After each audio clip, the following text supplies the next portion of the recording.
नमस्कार मंडळी. कारभारी लय भारी या मालिकेतून घराघरात पोचलेली अनुष्का सरकटे आणि निखिल चव्हाणची जोडी आता खऱ्या आयुष्यात लग्नबंधनात अडकण्यासाठी सज्ज झाली आहे.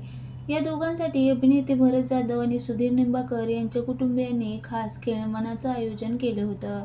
यावेळी कमलाकर सातपुते, शर्मिला शिंदे उपस्थित होते. आगामी आयुष्यासाठी शुभेच्छांचा वर्षाव करत पार पडलेल्या या खास भेटीत आनंद, आपुलकी आणि कौटुंबिक स्नेहाची सुंदर झलक पाहायला मिळाली. अनुष्का आणि निखिल हे मालिकेत एकत्र काम करताना एकमेकांच्या प्रेमात पडले. केळवणाच्या कार्यक्रमात निखिल आणि अनुष्का यांनी एकमेकांसाठी उखाणे घेतले. लग्नसराई सुरू झाली, लवकरच दारी येणार निखिलची वरात, तू तू मी मीचे पुढील प्रयोग आता होणार आमच्या घरात, असा भन्नाट उखाणा अनुष्काने निखिलसाठी घेतला. त्यानंतर निखिलनेही अनुष्कासाठी खास उखाणा घेतला. भरत सरांना सांगितलं मी लग्न करतोय, तर सर म्हणाले सही रे सही.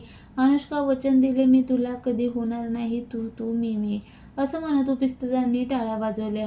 अनुष्का सरकटे आणि निखिल चव्हाण येत्या 24 जून रोजी लग्नबंधनात अडकणार आहे. मुंबईतील माझघर या प्रसिद्ध हॉटेलमध्ये या दोघांचं केळवण पार पडलं. सध्या अनुष्का वचन दिले तुम्हाला या मालिकेत भूमिका साकारत आहे, तर निखिल ऑल द बेस्ट या नाटकामुळे चर्चेत आहे.